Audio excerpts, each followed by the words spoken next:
What's up, everybody? Welcome back to another Dazzle video. Today we are going to talk about patch 7.41a. Did we get the buffs that we needed?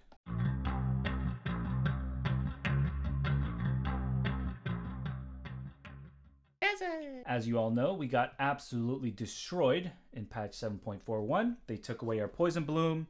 They took away our Nothal Boon. They made our Innate useless. So they basically took away both our facets and they nerfed our Innate to the ground. They took away two key survivability aspects of our hero. Number one, our Shard. Once we're stunned, we're dead. And number two, they took away the hard dispel from our Nothal projection, which means every team fight, if anyone gets on top of you in any way, you're dead. We have no offensive potential, which means we don't play core, we don't get levels, we don't get gold. So we're relegated to position 4 or 5, mostly 5. And we're basically a heal bot. We're basically a Shadow Wave Grave hero. And if we get touched in any way, if we get initiated on in any way, if we get stunned from a long range away, if the enemy gets vision of us, we're most likely dead. That's basically what happened in 7.41. Now, 7.41a. Did Valve give us better talents? These were the old talents, okay? At level 10, could they maybe have given us a better talent on the left side? 1.75 mana regen? Maybe? At level 15, nobody is staying in their Nothal projection for an extra 5 seconds. This was when you had right-click Dazzle, and you were able to really get value out of spreading poison touches with Poison Bloom. That's why you would want to stay in Nothal projection longer. Now, this one has almost no use because we have no offensive potential. So, we're always going to take the plus 45 Shadow Wave healed damage talent, which, by the way, we already have a Shard that kind of overlaps this one. It would be nice to be able to get something that augments our hero's abilities instead of repeating what we already do. At level 20, again, nobody is taking the plus 75 Poison Touch DPS talent. I will say that is a good talent if Poison Bloom existed and we were still able to get a lot of value out of Poison Touch. By this time, everyone's got BKBs. Everyone has Dispels. Everyone has whatever. Blinks, Nullifiers, Abyssal Blades, Octarine Cores, Bloodthorns, all the cores that are going to jump on you and kill you. You're always going to take the -3 Shallow Grave cooldown talent. So how about give us something that we can work with, like we can actually choose. And then at level 25, if we make it that far in the game, in the super late game, +1 weave armor reduction. So now, instead of our innate giving 2 armor, we give our allies 4 armor. Oh my god, what game changing. So instead of our allies having 50% physical damage resistance, now they have 52%? Are you kidding me? And then +40 Poison Touch slow is solid. For that one time you can cast Poison Touch, of course they're going to dispel it, or they have BKB. So that was scenario 1. Did they give us better talents?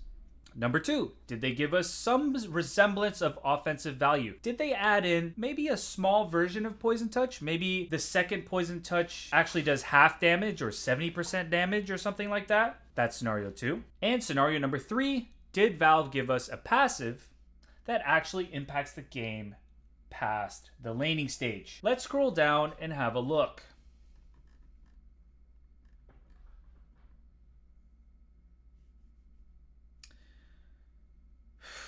There's nothing there. In this patch, guys, I'm finding that your success is largely going to be dictated upon buying the right early game items. Having an urn for early damage, having a Pavis for a little bit of armor and mana. I'm finding that Ghost Scepter is a very good item this patch because a lot of times you will get jumped in the backline and you don't have a dispel to get rid of people attacking you. So you're going to have to either E-Blade yourself or Ghost Scepter in the early game. Drums is nice because you want to be grouped up with your team as much as possible. The concept of the hero is still the same. Dazzle is a very strong hero when you are paired with your teammates. You're not strong by yourself, especially in this patch. So having drums is actually a very good early game item that can pair well into Boots of Bearing, which is a good escape item. It's also a good teamfight item. So Glimmer Cape is very good against heroes like Puck, Zeus, a lot of heroes that do a lot of magical damage.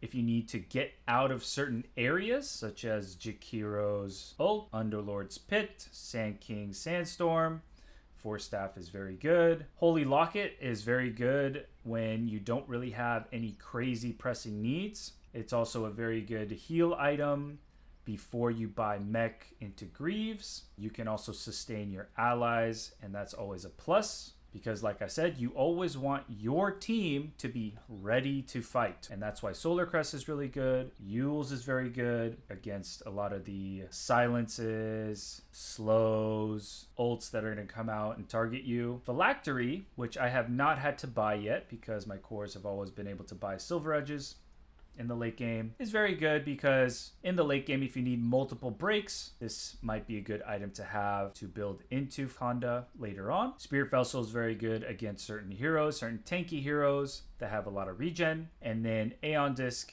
and Ghost Scepter are the similar kind of idea where you have people that are going to be on top of you and doing damage to you that you cannot stop. In this patch, guys, once you ult, it's over. Any enemy hero can come onto you, blink. Let's say you have a Juggernaut that comes on here, blink, stun, blink, ults on you. Anti-Mage, Faceless Voids, Slarks. There's nothing you can do once you ult. So, having an Aeon Disc or, in the late game, a E-Blade is nice to protect your body once those things happen.